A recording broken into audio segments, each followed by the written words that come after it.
Imagina un desierto tan inmenso que parece eterno, pero donde, aún así, cada grano de arena guarda una historia. Hoy vas a escuchar la historia completa del Sáhara Occidental. Una historia verdadera, intensa y muchas veces dolorosa, que no solo habla de fronteras y política, habla de personas, de familias, de identidad, de un pueblo que por décadas ha vivido con una pregunta que quema por dentro. ¿Cuándo podremos decidir nuestro propio destino? Y quiero que lo sientas desde el inicio, porque esta historia tiene algo que nos toca a todos. ¿Alguna vez te sentiste invisible?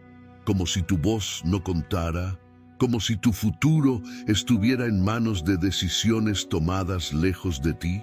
Entonces vas a conectar con el Sáhara Occidental. Porque aquí el dolor no es solo el conflicto, es la espera interminable, la separación, el exilio y la sensación de que el tiempo pasa mientras la solución siempre se promete para después. Aquí hay una herida que atraviesa generaciones. Niños que nacieron lejos de su tierra, abuelos que murieron esperando volver, jóvenes que crecieron mirando el horizonte como quien mira una puerta cerrada. Y entre todo eso, una resistencia silenciosa que se sostiene con lo más humano que existe: la memoria, la cultura, la fe y la dignidad. Pero escucha bien, esta no es una historia para dejarte en la tristeza, es una historia para entender, para sentir, y también para ver con claridad dónde está la salida. Porque cuando conoces el camino completo, desde las raíces nómadas del desierto, la colonización española, las tensiones con Marruecos y Mauritania, la guerra, el muro, los campamentos, la ONU y las batallas legales por los recursos, empiezas a ver algo poderoso, que ninguna solución real puede construirse sin justicia, sin verdad y sin respeto por la voluntad de la gente. Así que hoy te hago una promesa: no te voy a contar esto como un libro frío. Te lo voy a narrar como si estuviéramos conversando paso a paso, para que lo visualices y lo sientas. Y al final vas a comprender por qué el Sáhara Occidental sigue siendo una de las historias más impactantes del mundo moderno. Y por qué todavía existe esperanza cuando se busca una salida basada en diálogo, derechos y humanidad. Quédate conmigo, porque ahora empieza la historia completa del Sáhara Occidental. Y lo que vas a descubrir te va a cambiar la forma de ver el desierto, la política y el valor de un pueblo que se niega a desaparecer. Antes de empezar, te pido un favor rápido. Suscríbete al canal ahora mismo y activa la campanita, porque aquí contamos historias reales que te abren los ojos y te hacen ver el mundo con otra profundidad. Y quiero que dejes un comentario para apoyar este video y para que más personas puedan encontrarlo. Escribe exactamente esto en los comentarios: el Sáhara Occidental merece ser escuchado. Sí, repítelo tal cual: el Sáhara Occidental merece ser escuchado. Tu comentario le dice a la plataforma que este contenido es importante y así llegamos a más personas que necesitan escuchar esta historia. Ahora sí, empezamos. 1. Antes de las banderas. El desierto que forja un pueblo siglos atrás. Imagina que no existe un mapa con líneas rojas, ni un aquí termina un país y empieza otro. Solo horizonte, un horizonte que parece infinito, donde el viento escribe y borra caminos cada día. Así empieza de verdad la historia del Sáhara Occidental. No con palacios ni capitales, sino con un desierto que obliga a la gente a ser fuerte, observadora y profundamente unida. Durante siglos, la vida aquí fue nómada. Las familias y las tribus aprendieron a moverse como si el desierto fuera un océano, siguiendo pozos, estaciones, pastos escasos y rutas conocidas por memoria y por estrellas. No era romántico, era duro. Cada decisión podía significar vida o muerte. ¿Cuándo partir? ¿Qué camino tomar? ¿Cuánto cargar? ¿A quién confiar? Y en un lugar así, la palabra vale oro. Si alguien prometía ayuda, esa promesa no era un gesto bonito, era una garantía de supervivencia.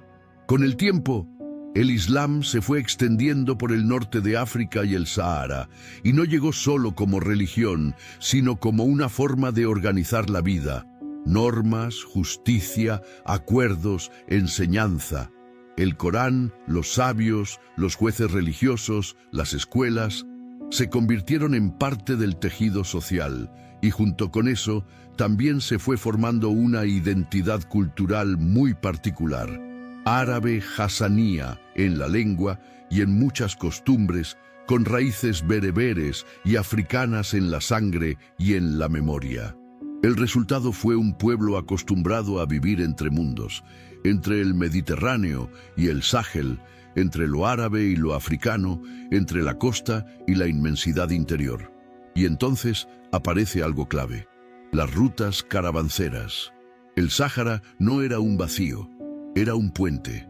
Durante generaciones, caravanas cruzaban la arena llevando sal, telas, dátiles y otros productos, conectando ciudades del norte con regiones del sur. Donde tú ves nada, ellos veían un camino. Donde tú ves silencio, ellos escuchaban señales, el cambio del viento, el olor de la lluvia lejana, el comportamiento de los animales. Ese conocimiento del territorio, pasado de padres a hijos, era casi una ciencia de supervivencia. Pero esa misma posición estratégica, ese puente entre mundos, también lo volvía codiciado. Y aquí es donde el desierto empieza a cambiar de tono, porque cuando un lugar tiene rutas, costa y recursos, tarde o temprano alguien de fuera mira ese mapa invisible y quiere convertirlo en mapa oficial, sin que la gente del desierto lo haya pedido. Y así, cuando Europa entra en la era de repartirse África como si fuera un botín, el Sáhara Occidental ya no será solo hogar y camino. Empezará a ser territorio. Y en el próximo paso de la historia, aparecerá España, mirando esa costa atlántica como una puerta estratégica, y el desierto, por primera vez, sentirá el peso de una bandera extranjera acercándose. 2. El reparto de África y el salto de España al Atlántico, finales del siglo XIX. Y entonces ocurre lo que casi siempre ocurre cuando un lugar es estratégico y parece lejano. Alguien, desde un escritorio, decide que ese desierto tiene dueño. A finales del siglo XIX, Europa está en plena fiebre imperial. Las potencias compiten por puertos, rutas marítimas, recursos y prestigio. Y en ese gran reparto, que en muchos casos se negocia sin que los pueblos africanos tengan voz, aparece la costa del Sáhara Occidental como una franja valiosa. Mira al Atlántico, está cerca de las Islas Canarias y puede servir como punto de apoyo para el comercio y la navegación. España, que en esa época busca mantener presencia internacional y asegurar su zona de influencia cerca de Canarias, pone los ojos allí. No llega primero con ciudades enormes ni con un ejército ocupando cada kilómetro. Llega como llegan las potencias coloniales al inicio, con expediciones, acuerdos con jefes tribales, banderas clavadas en puntos costeros y documentos que declaran protección o soberanía sobre lugares donde, en la práctica, quien manda de verdad sigue siendo el desierto y las tribus que lo conocen. En 1884, en ese contexto de carreras y proclamaciones, España declara un protectorado sobre la zona costera de Río de Oro. Para entender el impacto, piensa en esto. Hasta ese momento, la vida saharaui se organizaba por rutas, pozos, alianzas y autoridad tribal. De pronto, alguien intenta convertir esa vida en algo que cabe en un papel con sello. Es como si te dijeran, desde hoy tu casa tiene dueño, aunque tú hayas vivido ahí toda la vida. Al mismo tiempo, las potencias europeas buscan legalizar este reparto y la Conferencia de Berlín, 1884-1885, marca reglas para que las ocupaciones sean reconocidas entre europeos. Esa es la parte más fría y más chocante de la historia. No se está decidiendo solo política, se está decidiendo destino humano. Desde lejos, el Sáhara empieza a ser dibujado con nombres nuevos, administraciones nuevas y fronteras que no nacen del terreno, sino del interés. En la costa, España establece presencia en puntos que luego serían conocidos por nombres como Villa Cisneros, actual Dakhla y La Güera. Son enclaves que sirven como base para controlar el litoral, vigilar movimientos y sostener el derecho que España dice tener sobre el territorio. Pero el interior es otra historia. Ahí el control europeo es mucho más difícil, porque el desierto no se deja dominar fácilmente y porque la sociedad saharaui no funciona como un reino centralizado al que conquistas tomando una capital. Aquí la capital es el camino, y así se abre una etapa nueva. El Sáhara Occidental entra en la lógica colonial. La presencia española al principio es más costera y comercial, pero ya cambia algo profundo. Por primera vez se intenta gobernar desde fuera una tierra que siempre se gobernó desde dentro, con reglas de supervivencia y acuerdos tribales. Y este es el puente perfecto hacia lo que viene. Una vez que una potencia se instala, no se queda quieta. Empieza a administrar, a trazar límites más claros, a registrar, a explotar recursos, a construir puestos, a imponer autoridad y también a provocar resistencias.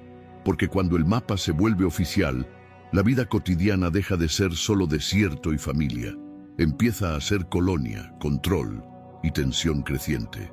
3. Colonia en serio, administración, fronteras y recursos. Siglo XX.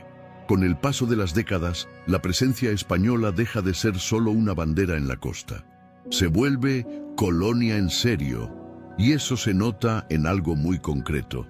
El territorio empieza a administrarse como si fuera una pieza fija de un Estado europeo, aunque en realidad el desierto siga viviendo con su propio ritmo. Primero, España organiza el Sáhara en unidades administrativas. En los mapas aparecen nombres que se vuelven oficiales: Zaguia el Hamra al norte y Río de Oro al sur. Y para sostener esa administración se refuerzan puestos, guarniciones, carreteras básicas y núcleos urbanos. Es en este siglo cuando el Aaiún, la Aaiún, empieza a crecer como el centro más importante, una especie de capital colonial en medio de la arena. Dakhla, entonces Villa Cisneros, también se consolida como punto estratégico. Ya no se trata solo de vigilar, se trata de gobernar. Pero gobernar el Sáhara no es como gobernar una ciudad europea. Aquí no hay ríos constantes, ni campos verdes, ni pueblos pegados uno al otro. Aquí hay distancia, y la distancia es poder. Por eso, España intenta establecer un control más formal. Censos, registros, autoridades, instituciones, y al mismo tiempo busca algo que toda potencia colonial busca tarde o temprano: hacer rentable el territorio. Y ahí entran los recursos. Durante mucho tiempo, desde fuera, el Sáhara parecía solo arena.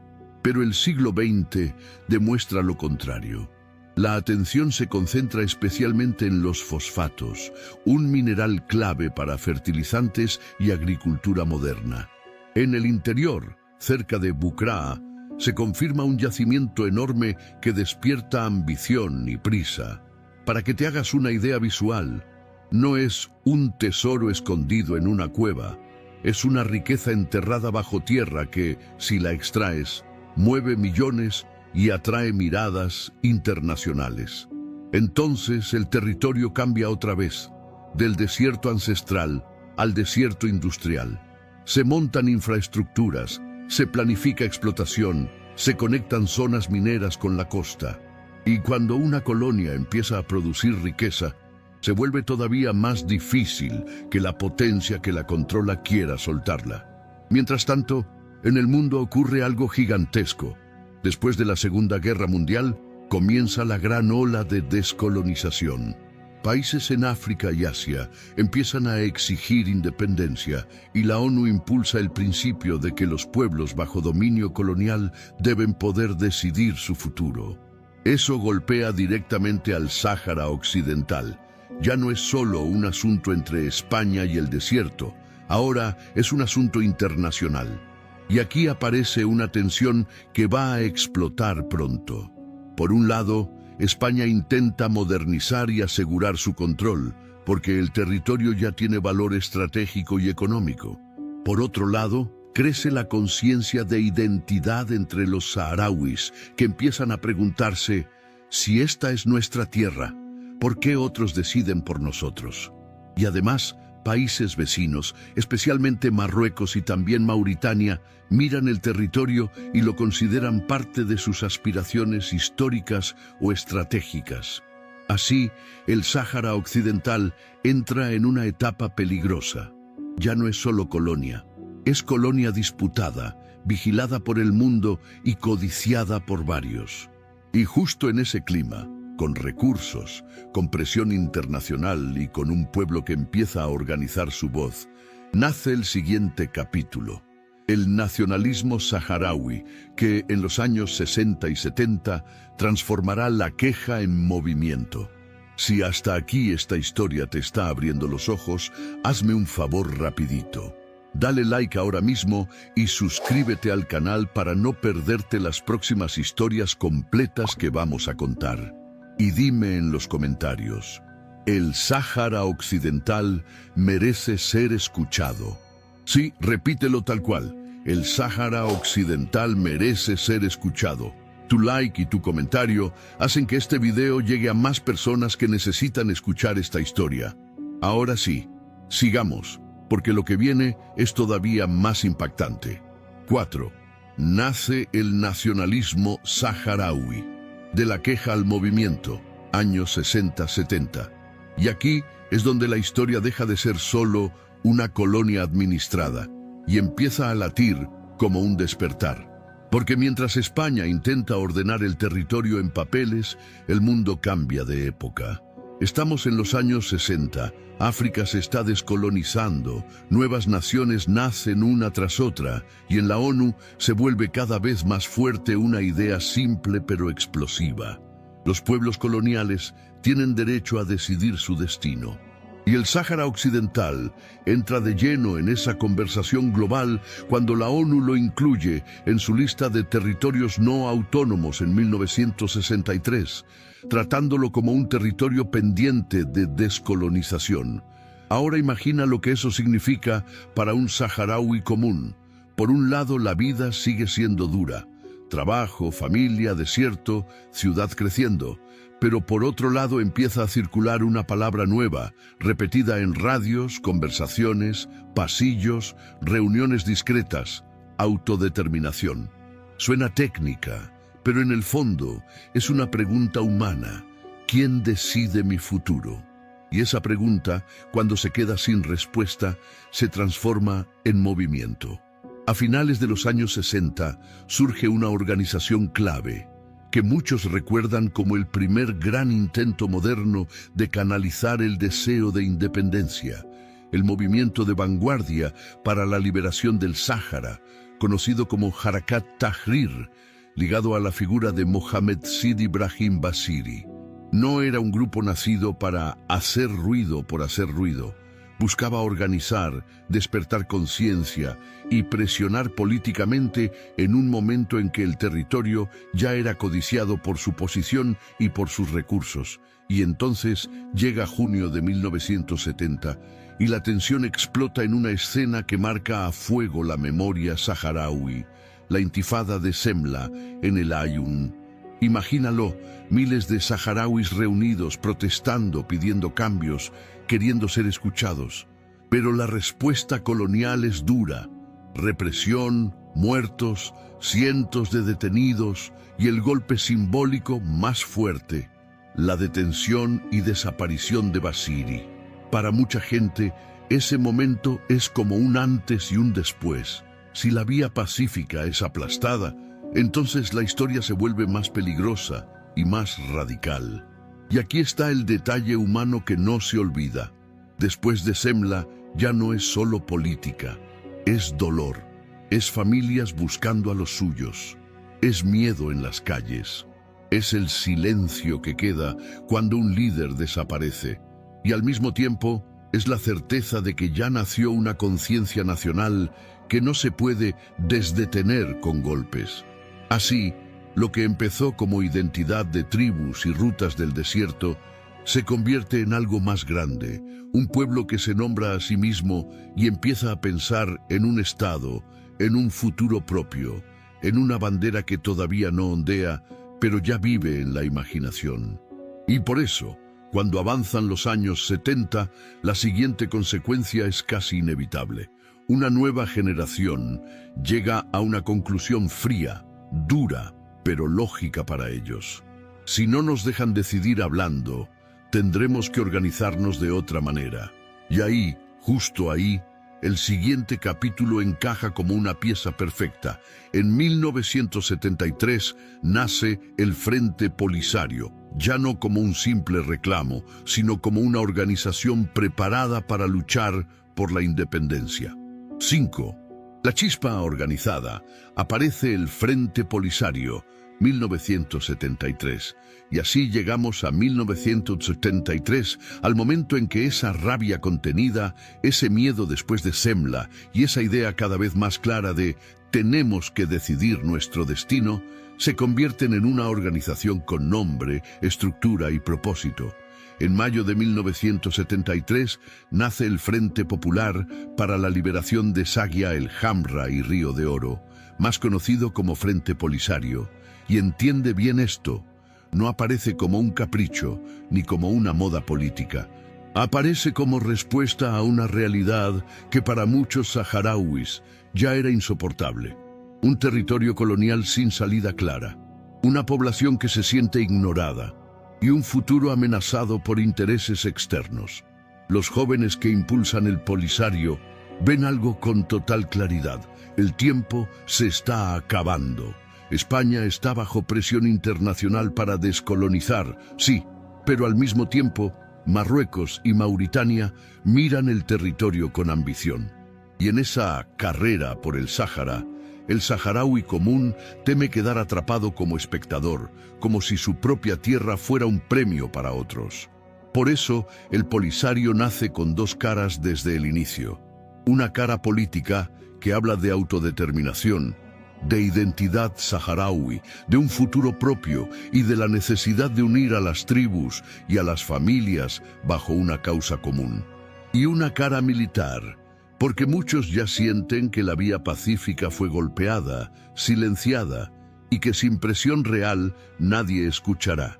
Y aquí viene la escena que suele marcar el inicio práctico del movimiento. Sus primeras acciones armadas contra posiciones españolas. No son batallas gigantescas al estilo de una guerra mundial. Son golpes de guerrilla, pequeños y simbólicos, pero con un mensaje enorme. Ya no estamos pidiendo permiso para existir. O en un territorio donde la distancia y el desierto lo cambian todo, la guerrilla se vuelve posible porque el propio paisaje protege al que sabe moverse en él. Mientras tanto, el Polisario comienza a tejer algo que no se ve en las fotos, pero sostiene toda lucha. Redes de apoyo entre familias, contactos en el exterior, canales de comunicación, disciplina interna, reclutamiento. Se convierten en una estructura que intenta representar al pueblo saharaui y no solo pelear. Y lo más importante, el Polisario logra algo que España y el mundo no pueden ignorar por mucho tiempo. Hace visible que la descolonización del Sáhara Occidental no es un trámite administrativo, es un conflicto real, con un pueblo real, con una identidad real y con una organización capaz de sostener su reclamo. Pero esa visibilidad tiene un costo. Cuanto más fuerte se vuelve el Polisario, más se acelera la tensión regional. Porque España ya está pensando en salir.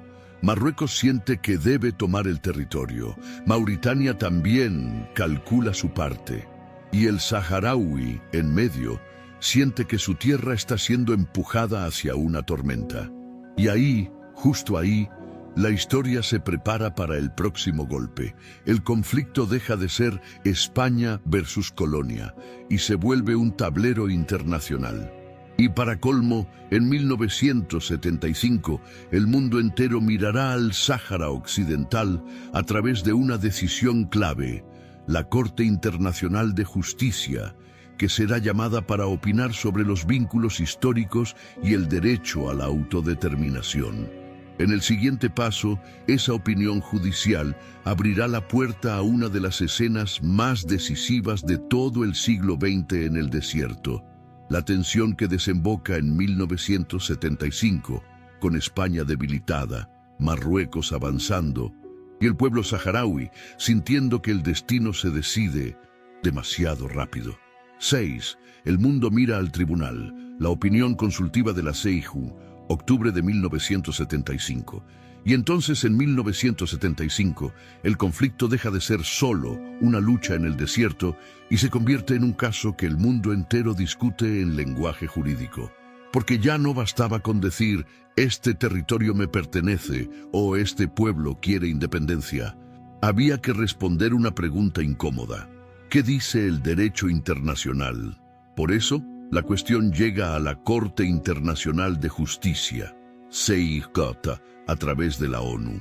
La Asamblea General pide una opinión consultiva, no una sentencia obligatoria, como en un juicio clásico, pero sí una opinión con enorme peso político y moral, para aclarar dos puntos esenciales. En el fondo, la ONU está intentando evitar que el Sáhara Occidental sea repartido por presión o por fuerza, y que se respete el principio de descolonización. La CIJ escucha argumentos, documentos históricos, testimonios, mapas, tratados antiguos, y examina dos ideas que estaban en el aire. Primero, si el territorio había sido terra nullius cuando España inició la colonización en 1884. Es decir, era una tierra sin dueño, sin organización, sin sociedad políticamente reconocible. La Corte responde no. Afirma que el territorio estaba habitado por pueblos organizados social y políticamente en tribus. Eso es clave, porque derriba la excusa típica colonial de esto no era de nadie. Pero luego viene la segunda parte, la más explosiva. ¿Qué vínculos legales existían entre el Sáhara Occidental y Marruecos y entre el Sáhara Occidental y la llamada Entidad Mauritana? Aquí la Corte reconoce que existían ciertos lazos históricos, por ejemplo, relaciones de lealtad o vínculos jurídicos con algunas tribus. Marruecos y Mauritania se agarran de esa frase como quien encuentra agua en el desierto. Y sin embargo, aquí está el giro decisivo, el que cambia toda la historia. La CIJ dice de manera clara que esos vínculos no prueban soberanía territorial sobre el Sáhara Occidental. Es decir, la Corte no encuentra lazos de tal naturaleza que anulen lo fundamental, la autodeterminación. En el corazón de su conclusión, la CIJ afirma que nada de lo presentado debe afectar la aplicación del principio de autodeterminación mediante la libre y genuina expresión de la voluntad del pueblo del territorio. Ahora imagina la escena humana detrás de esas frases legales.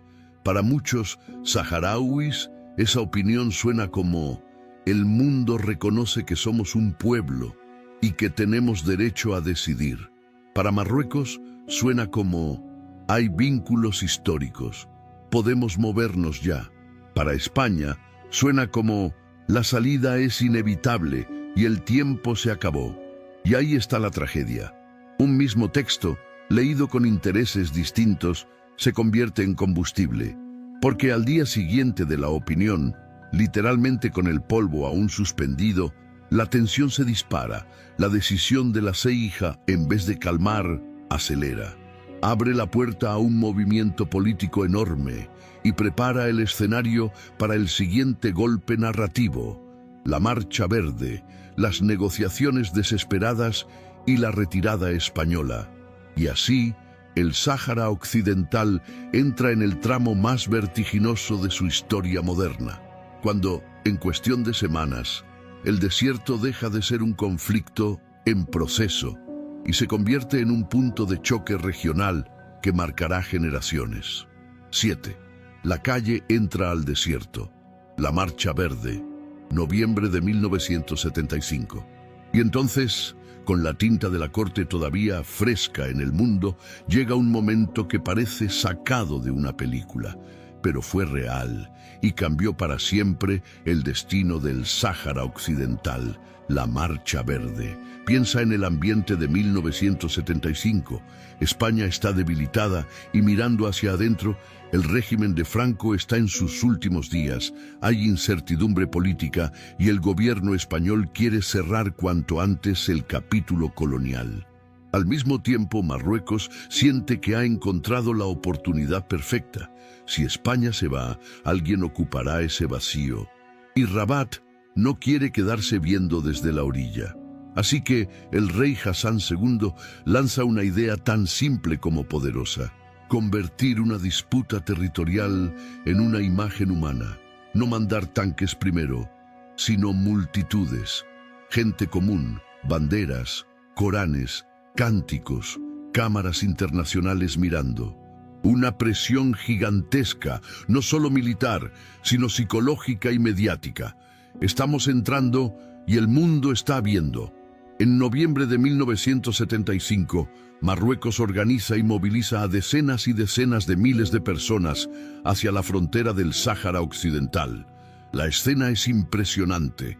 Columnas de gente avanzando hacia el desierto como si fueran una marea. Para quien lo ve desde lejos puede parecer pacífico, pero para quien vive en el territorio, el mensaje es claro: se están acercando para quedarse. Y aquí viene el punto humano, el que casi nadie se imagina. En ese momento, para muchas familias saharauis, el futuro se vuelve una pregunta que duele, porque ya no es solo un debate en la ONU, ni un documento en una corte. Es el sonido de la historia acercándose por el horizonte. Es el rumor de que España negocia. Es el temor de que el derecho a decidir, esa palabra que sonaba tan justa, sea atropellado por la realidad del poder. España, por su parte, queda atrapada en una trampa. Si reprime a una multitud frente a cámaras, el costo internacional puede ser enorme. Si no responde, pierde control. Y en medio de ese dilema, el reloj corre, porque España ya está buscando una salida. Para el Polisario, la Marcha Verde confirma el peor miedo: que la descolonización no se convierta en independencia, sino en reemplazo de un dominio por otro.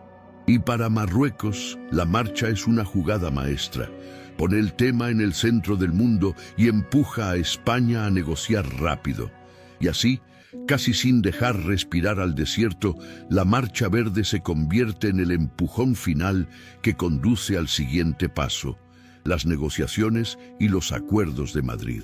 Es decir, el momento en que España empieza a retirarse formalmente y el territorio queda en una transición explosiva, con el pueblo saharaui sintiendo que la historia se decide sin su voz, justo cuando más necesitaba ser escuchada. Si esta historia te está atrapando y te está haciendo ver el Sáhara Occidental con otros ojos, este es el momento.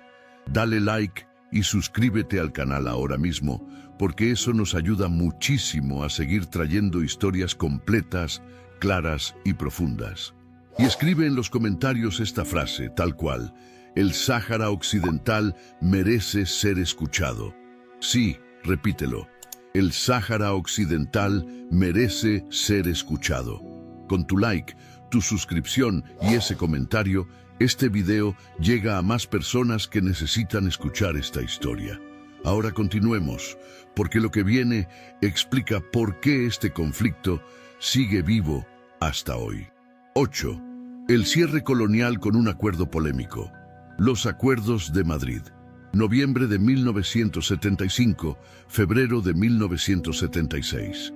Después de la Marcha Verde, el desierto queda con una sensación extraña, como si el suelo estuviera quieto. pero el mundo estuviera corriendo.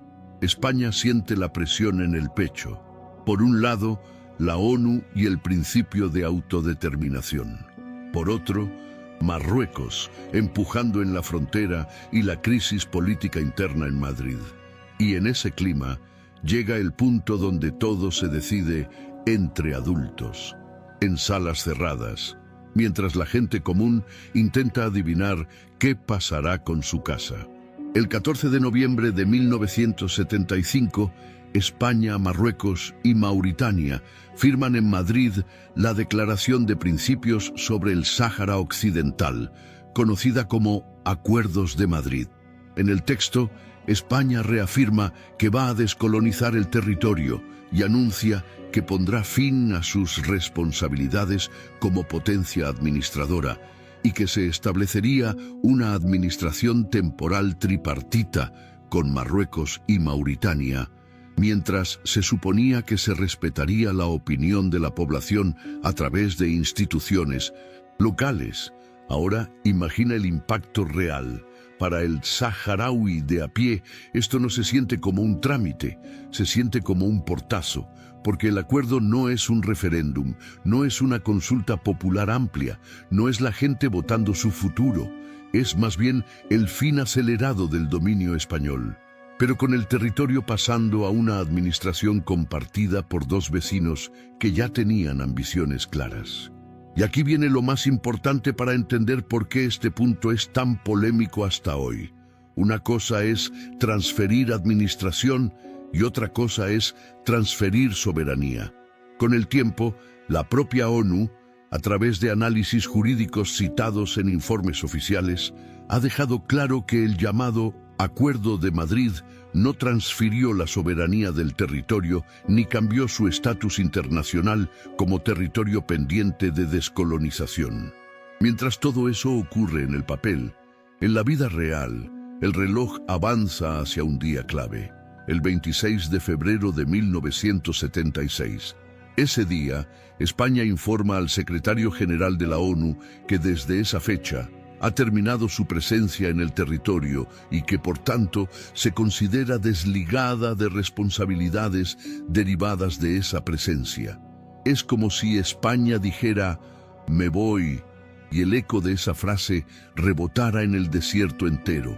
¿Y qué pasa cuando una potencia colonial se va de golpe y el futuro no queda cerrado con un voto claro? Pasa lo que casi siempre pasa: vacío, miedo, carreras por el control. Para el Polisario, este acuerdo es la confirmación de que el derecho a decidir se está convirtiendo en un reparto. Para Marruecos y Mauritania es el paso que abre la puerta para consolidar hechos sobre el terreno. Y para miles de saharauis es el inicio de días donde la pregunta deja de ser ¿qué dice la ONU? Y se vuelve ¿dónde dormimos mañana? Y así, casi sin pausa, este punto 8 se convierte en el puente perfecto hacia el siguiente capítulo: la guerra abierta y la proclamación de un Estado saharaui en 1976, mientras una parte enorme del pueblo huye hacia los campamentos en Argelia buscando refugio. Porque cuando la política se decide sin la gente, la historia, tarde o temprano, se cobra el precio en la arena. 9. Guerra abierta y un Estado proclamado. Nace la RASD, 1976. Y entonces llegamos al punto donde la historia se vuelve carne y polvo, no solo documentos. 1976. España ya se ha ido y el territorio queda como una casa sin dueño aparente, pero con muchos reclamándola a la vez. Lo que debía ser un camino hacia una decisión del pueblo se convierte en cuestión de semanas en un escenario de guerra abierta. Para entenderlo sin complicarlo, imagina que, de pronto, dos fuerzas entran para controlar el lugar: Marruecos por el norte y Mauritania por el sur, mientras el Frente Polisario se mueve con rapidez diciendo, esta tierra no se reparte, esta tierra se decide. Y en medio, familias enteras intentando proteger a sus hijos, sus animales, sus pocas pertenencias. La política se transforma en una cosa muy simple y muy dura: sobrevivir. En ese clima, el Polisario da un paso gigantesco, casi inevitable. El 27 de febrero de 1976 proclama la República Árabe Saharaui Democrática, RASD. No es un gesto romántico, es una declaración al mundo. No somos una provincia de nadie, somos un pueblo que quiere existir como Estado. Es como plantar una bandera en medio de una tormenta, sabiendo que el viento intentará arrancarla, pero aún así plantándola. Y mientras se proclama ese Estado, ocurre el otro gran hecho de este capítulo, el éxodo. Porque cuando el conflicto se intensifica, mucha población saharaui huye hacia el este, hacia la frontera con Argelia, y termina concentrándose en torno a Tinduf, donde nacen los campamentos de refugiados. Piensa en el contraste. Gente del desierto, sí, pero no acostumbrada a vivir como refugiada. De un día para otro, la vida se reduce a lo esencial. Agua racionada, alimentos distribuidos, tiendas bajo el sol, noches frías, tormentas de arena que se meten en la ropa y en los recuerdos. Y aún así, esos campamentos no se convierten solo en espera, se convierten en organización, se crean escuelas, comités, estructuras sociales y una cultura de resistencia que dice, aunque estemos lejos de nuestra tierra, no vamos a olvidar quiénes somos. Para muchas personas, Tinduf se vuelve una segunda patria dolorosa, una patria nacida no por elección, sino por necesidad. Mientras tanto, en el campo de batalla, la guerra toma forma de guerrilla y movimientos rápidos. El Polisario, con conocimiento del terreno y apoyo desde el exterior, combate contra Marruecos y Mauritania en distintas zonas. Es una guerra que no siempre se ve como las guerras clásicas, de grandes frentes, pero que desgasta, asusta y rompe vidas igual. Ataques, retiradas, emboscadas, control de rutas y el desierto como escenario que lo amplifica todo. Y aquí está lo decisivo para la secuencia. Este punto 9 deja una realidad nueva, instalada para siempre. Hay una república proclamada, la RASD, que busca reconocimiento y legitimidad internacional. Hay un pueblo dividido entre el territorio y los campamentos. Y hay una guerra que ya no es España versus Colonia, sino una disputa regional que se vuelve cada vez más profunda. Y justamente por eso, el siguiente capítulo llega como consecuencia directa. Mauritania, agotada y presionada, terminará retirándose en 1979 y Marruecos ocupará el espacio que Mauritania deje.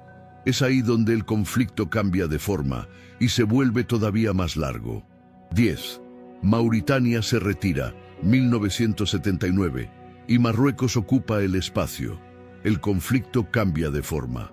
En 1979, tras años de enfrentamientos y un escenario de guerra desgastante, Mauritania finalmente decide retirarse del Sáhara Occidental. Para entender el peso de esta decisión, tenemos que ver qué significó para el conflicto. Mauritania, aunque inicialmente se unió a Marruecos en su intento por tomar el territorio, se ve rápidamente atrapada en una guerra costosa y compleja. Las fuerzas del Polisario, con el apoyo de Argelia, no solo eran resistentes en el desierto, sino también estratégicamente hábiles. La retirada de Mauritania es un giro inesperado. Por un lado, marca el final de un frente de batalla, pero por otro, abre un vacío de poder. Marruecos, con su ambición intacta, se queda con el control de la mayor parte del territorio, mientras que la parte del desierto que había sido ocupada por Mauritania queda ahora bajo control completo de Marruecos. Para el Polisario esto no es una victoria, sino una confirmación de que el conflicto se intensifica. Marruecos, ahora con el control total del Sáhara Occidental, comienza a fortificar aún más la región, construyendo un gigantesco muro defensivo, conocido como el Berm. Este muro no es solo una barrera física, sino también simbólica. divide a las zonas ocupadas por Marruecos de las que aún están bajo control del Polisario, creando lo que algunos llaman una especie de guerra congelada. El conflicto no cesa, pero las batallas de gran escala empiezan a disminuir, y lo que prevalece es una guerra de desgaste, donde ambos bandos se enfrentan en pequeños choques, sin que se logre un avance significativo para ninguno. Los campamentos de refugiados en Tinduf se convierten en la base operativa del Polisario, y desde allí, las guerrillas saharauis siguen lanzando ataques hacia las posiciones de Marruecos.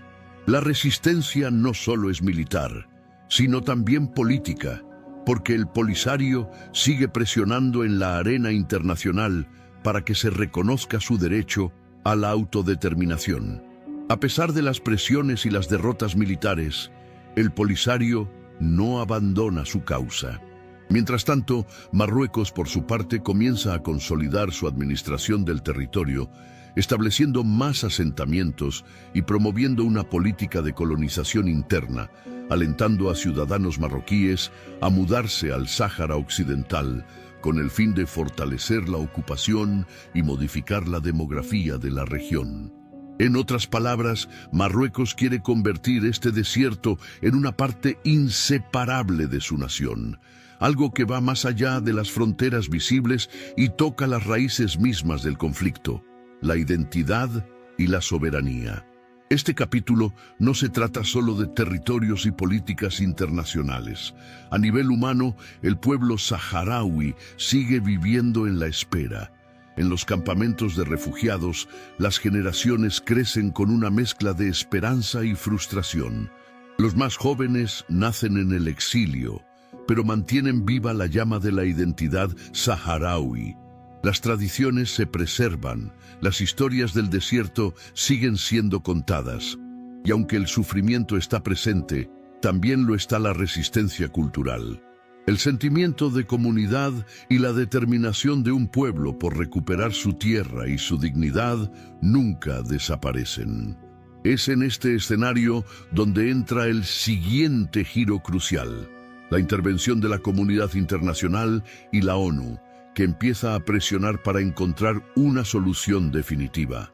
Aunque no se vislumbra una solución inmediata, el siguiente paso será clave para entender cómo el conflicto puede cambiar de curso, llevando al Sáhara Occidental al punto donde se encuentra hoy.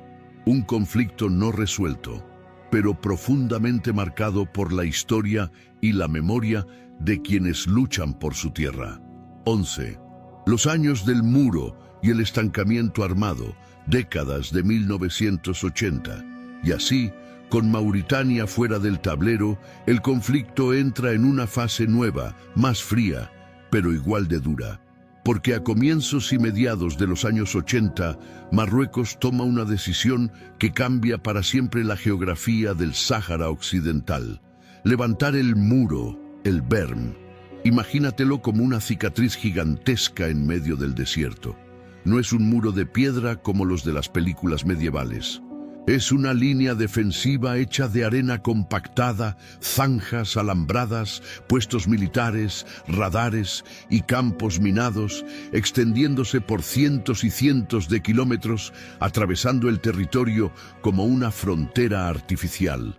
Su objetivo es claro: proteger las zonas que Marruecos controla, las ciudades principales, las rutas, los recursos, y empujar al Polisario lejos de esos puntos clave.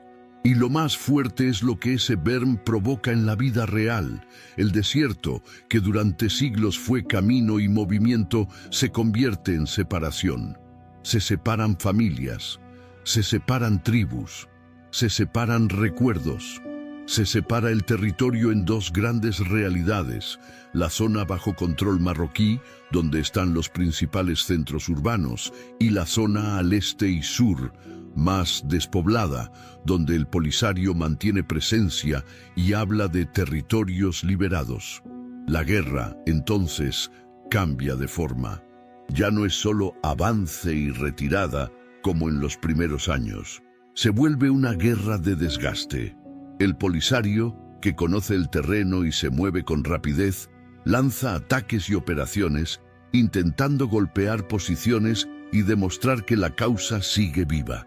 Marruecos, por su parte, se atrinchera, sostiene el control y responde con fuerza. No es un conflicto de grandes batallas televisadas. Es un conflicto de alertas nocturnas, patrullas interminables, tensión constante y un enemigo invisible que puede aparecer y desaparecer en el horizonte.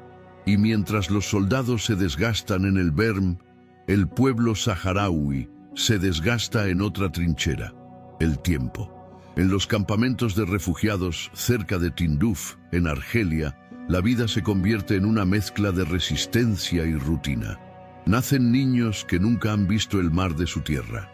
Crecen oyendo historias de la Ayun, de Daghla, de Smara, como quien escucha relatos de un hogar que existe pero está lejos. Se organizan escuelas, comités, distribución de alimentos, medicina básica y una disciplina social que intenta sostener la dignidad en condiciones extremas. Calor que quema, viento que golpea y una espera que parece no terminar. Y dentro del territorio controlado por Marruecos, la otra realidad también es compleja. Administración, presencia militar, cambios demográficos y un clima de tensión política donde la identidad saharaui se expresa muchas veces con cautela, porque el conflicto no es solo militar. Es también una disputa por la narrativa, por quién tiene derecho a llamar hogar a ese lugar. En paralelo, el conflicto se internacionaliza todavía más. En África, el debate se vuelve profundo.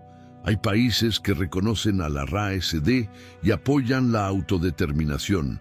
Otros respaldan la posición marroquí.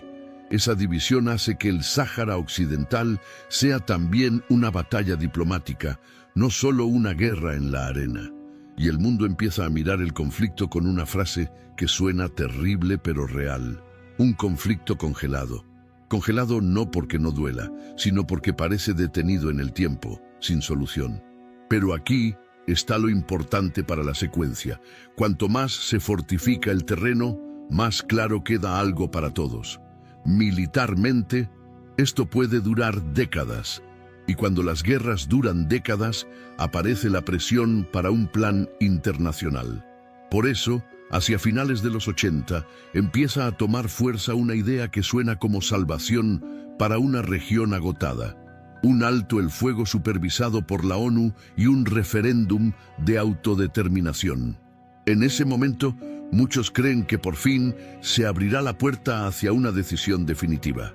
Y así, sin que el desierto deje de ser desierto, entramos al siguiente capítulo, 1991, cuando llega el alto el fuego y nace Minurso, con una promesa que marcará a generaciones, la promesa de votar el futuro. Oye, pausa un segundo.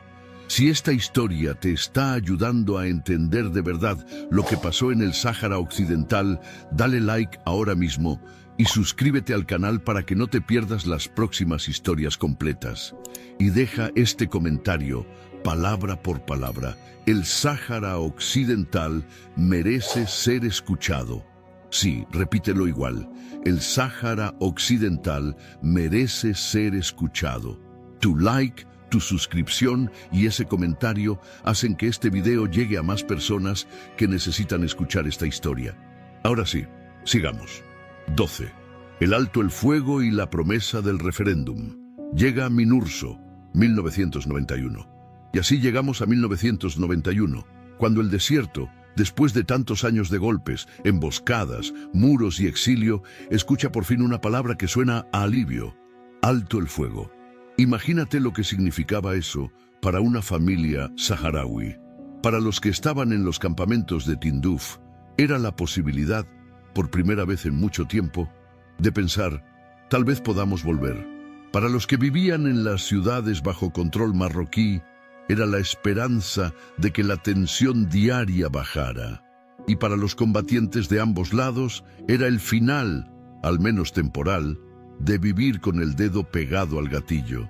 Ese alto el fuego no aparece por magia, llega porque el mundo entiende algo básico. Militarmente, el conflicto podía durar eternamente y cada año que pasaba dejaba más heridas, más generaciones atrapadas, más odio acumulado. Entonces entra la ONU, con un plan que, en teoría, parecía justo y simple. Se detienen los disparos y se organiza un referéndum para que el pueblo del Sáhara Occidental decida su futuro. Para eso se crea una misión específica, MINURSO, la misión de las Naciones Unidas para el referéndum en el Sáhara Occidental. Y el nombre ya lo dice todo. No era solo para vigilar, era para preparar la votación que debía cerrar el conflicto de una vez. MINURSO llega para supervisar el alto el fuego, reducir tensiones y, sobre todo, construir el camino hacia la consulta. En el papel, era el puente hacia la paz. En la arena, era el comienzo de una nueva batalla, mucho más silenciosa. La batalla por quién tiene derecho a votar, porque aquí aparece el gran nudo de la historia moderna del Sáhara Occidental. Tú puedes imaginar un referéndum como algo directo, independencia sí o no, pero antes de esa pregunta, hay otra que decide todo. ¿Quién es el pueblo que vota? Solo quienes estaban registrados bajo España en 1974. También quienes se consideran saharauis por vínculos tribales y familiares. ¿Qué pasa con las personas que se mudaron después?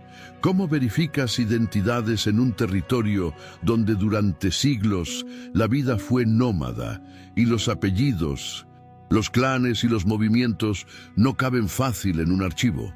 Entonces, MINURSO empieza un trabajo enorme, casi artesanal: identificación, listas, reclamaciones, entrevistas, revisiones. Y cada nombre que entra o que sale de una lista es una chispa política. Porque para el Polisario, si el padrón se amplía demasiado, siente que se diluye la voluntad saharaui. Para Marruecos, si el padrón se restringe, siente que se niega parte de los vínculos que reclama. Y así, lo que parecía un camino técnico se convierte en un laberinto. Mientras tanto, el alto el fuego mantiene las armas relativamente calladas, pero no apaga el conflicto. Lo congela. Y cuando un conflicto se congela, sucede algo peligroso. La gente se acostumbra al bloqueo, pero el dolor sigue trabajando por dentro. En los campamentos, la vida continúa con una mezcla rara de disciplina y cansancio. Se educa a los niños con la idea de volver, se mantiene la identidad con canciones, historias, poesía hasanía, memoria de las ciudades perdidas, pero cada año que pasa también es un año más de juventud viviendo sin su tierra. Y en el territorio, la realidad cotidiana sigue marcada por presencia militar, administración, tensión política y una pregunta que nunca se va: ¿cuándo se va a decidir esto de verdad? Así, el 1991 no es un final feliz, es un cambio de escenario. La guerra abierta se detiene, sí, pero empieza la guerra del tiempo, de la diplomacia, del todavía no. Y ese todavía no será el veneno lento de las décadas siguientes. Planes, conversaciones, enviados especiales, propuestas nuevas y una promesa, la del referéndum, que se vuelve cada vez más difícil de cumplir. Y justo por eso, el siguiente capítulo llega como consecuencia natural. Los años de negociaciones frustradas, los intentos internacionales de destrabar el proceso y, con el paso del tiempo, la aparición de nuevas propuestas como la autonomía, mientras el pueblo saharaui sigue dividido entre el territorio y el exilio, viendo cómo la paz sin solución puede ser otra forma de sufrimiento. 13. Planes, negociaciones y frustración del arreglo a la autonomía, 2000-2010. Después del alto el fuego de 1991, mucha gente creyó que la historia ya tenía un camino claro: identificar votantes, hacer el referéndum, cerrar el conflicto. Pero a medida que pasan los años, esa promesa se convierte en algo desesperante. Siempre falta algo, siempre hay una lista más, siempre hay una disputa nueva. Y así, entrando en los 2000, La guerra ya no se libra tanto con balas, sino con propuestas, reuniones y bloqueos. En ese clima aparece una figura central, James Baker, enviado personal de la ONU, intentando destrabar un conflicto que parecía atrapado en arena movediza. En 2001, Baker presenta un marco, a veces llamado Baker Plan PRIM, que buscaba una salida política con una fórmula de autonomía y un voto posterior, pero el plan no logra consenso entre las partes. Luego llega el intento más ambicioso. En 2003, Baker presenta el Plan de Paz para la autodeterminación del pueblo del Sáhara Occidental, Baker Plan II. La idea era una etapa transitoria de autogobierno seguida de un referéndum con opciones que incluían independencia, integración o autonomía. En el papel, parecía el puente perfecto entre las posturas. En la práctica, se convierte en otra línea divisoria. El Polisario lo acepta. Marruecos lo rechaza en sus elementos centrales. Y aquí empieza la gran frustración de la década. Cada vez que aparece un plan final, alguien siente que pierde demasiado. Marruecos no quiere una fórmula que abra la puerta a la independencia.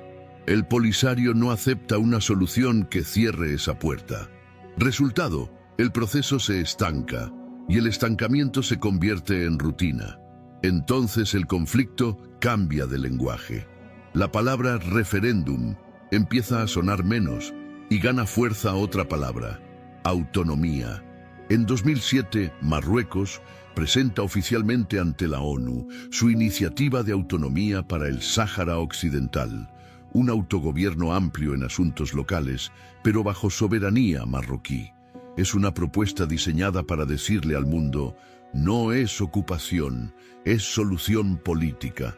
A partir de ahí, la ONU impulsa rondas de conversaciones, como las reuniones de Manhasset, pero sin romper el nudo principal. Para el Polisario, autonomía no es autodeterminación real, si no existe la opción de independencia. Y mientras los diplomáticos se sientan, la vida de la gente sigue. En los campamentos, la espera se vuelve una segunda piel. Nacen jóvenes que solo conocen su patria por relatos. Aprenden a pronunciar nombres de ciudades como si fueran promesas. En el territorio administrado por Marruecos, la tensión social crece. Empleo, vivienda, trato desigual, identidad, derechos. Todo se mezcla con el conflicto político. Y cuando una sociedad vive años con una puerta cerrada, empieza a golpear la pared. Por eso, hacia el final de esta etapa, en 2010, aparece una escena que resume el cansancio acumulado. El campamento de protesta de Gdeim Izik, cerca de El Aaiún, donde miles de saharauis levantan jaimas para reclamar dignidad y denunciar condiciones sociales y políticas.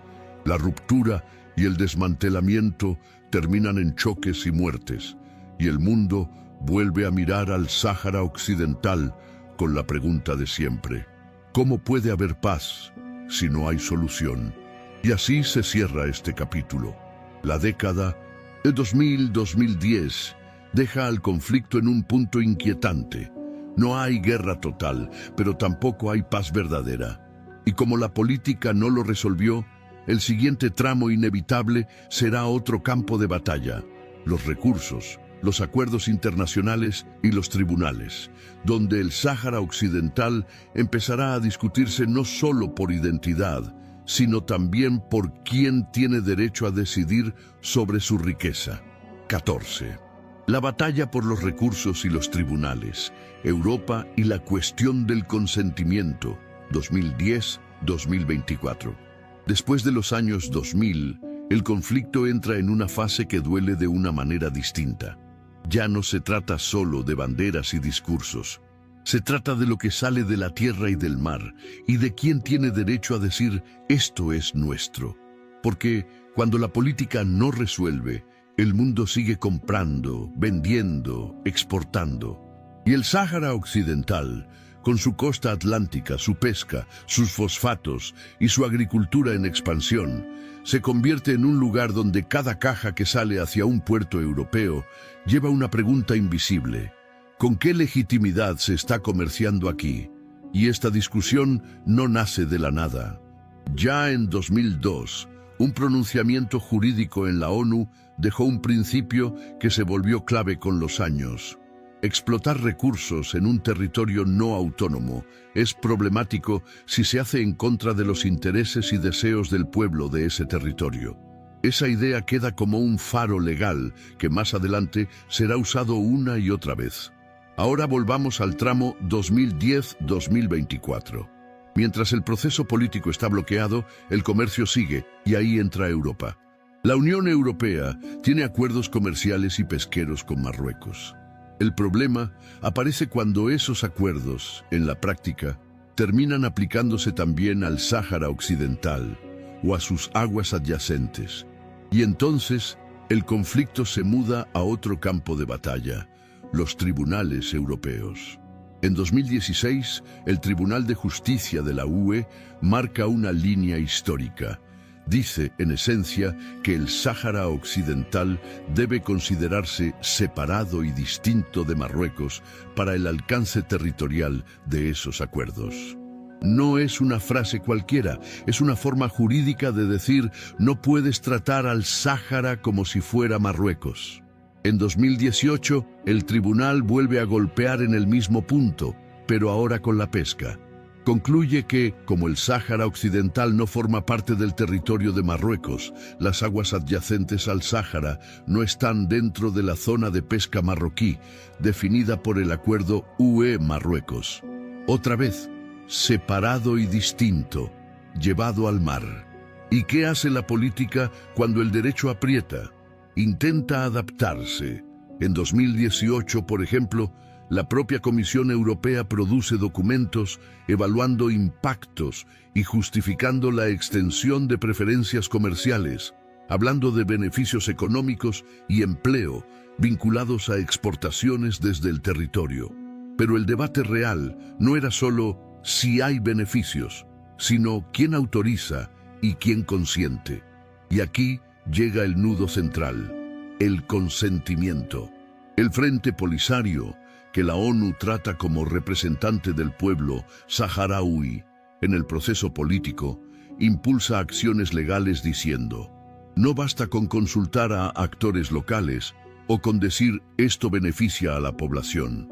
Si el pueblo es titular del derecho a la autodeterminación, entonces el pueblo debe consentir. En septiembre de 2021, el Tribunal General de la UE anula decisiones del Consejo relacionadas con acuerdos de agricultura y pesca UE-Marruecos, precisamente por problemas vinculados al consentimiento en lo que respecta al Sáhara Occidental, aunque mantiene temporalmente efectos para evitar un shock inmediato. Y el capítulo culmina en octubre de 2024, cuando el Tribunal de Justicia, Gran Sala, dicta un cierre contundente.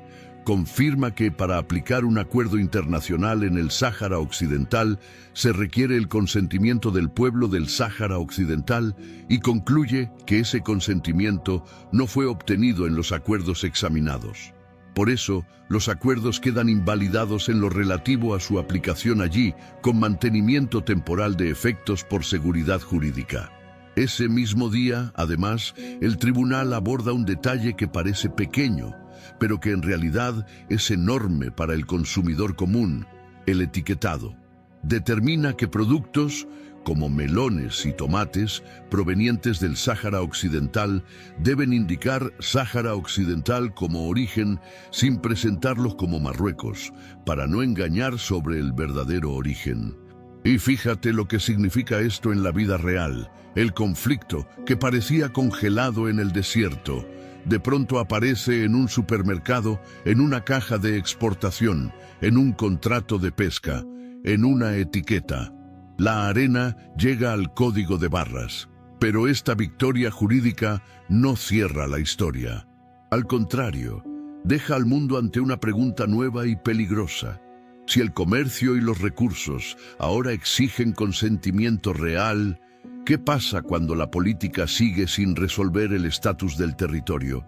Y ahí es donde el próximo capítulo encaja como una pieza inevitable, con el alto el fuego quebrándose en 2020 y la diplomacia moviéndose de nuevo. El conflicto entra en una fase moderna donde el choque ya no es solo militar o legal, sino también geopolítico y urgente. 15. Ruptura del alto el fuego. Nueva fase y diplomacia en movimiento, 2020-2025 y lo que viene. Después de la batalla legal por los recursos y el consentimiento, el conflicto parecía congelado. Reuniones, comunicados y una paz que no era paz. Pero a veces, cuando un conflicto se estanca demasiado, ocurre algo que lo despierta de golpe. Y en el Sáhara Occidental, ese golpe llegó en Guerguerat, en noviembre de 2020. Imagina el lugar, un paso en el extremo sur, una carretera clave para el comercio hacia Mauritania y una franja sensible del territorio ligada al acuerdo de alto el fuego.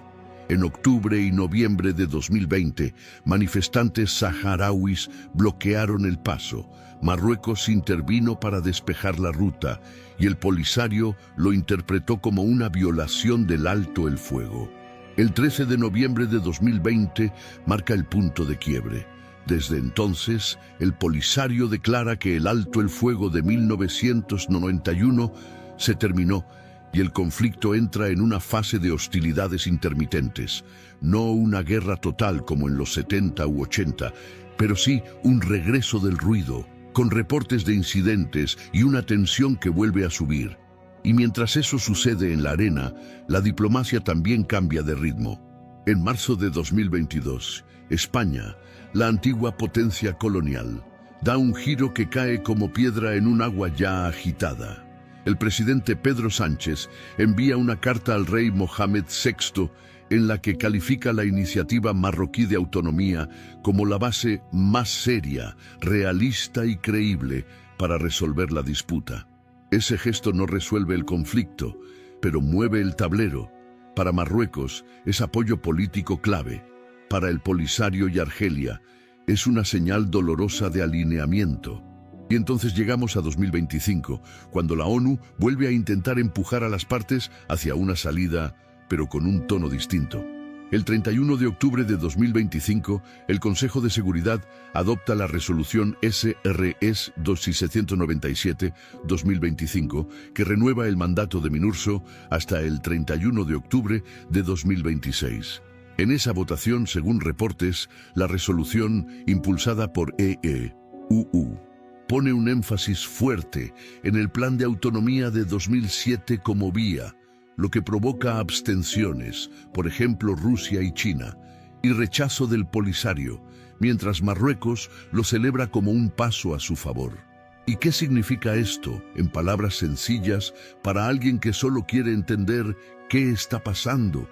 Significa que el Sáhara Occidental entra a un tramo moderno con tres fuerzas tirando a la vez. La realidad del terreno, donde Marruecos administra gran parte del territorio y el Polisario mantiene su estructura y su presencia política y militar desde el exilio, con tensión recurrente.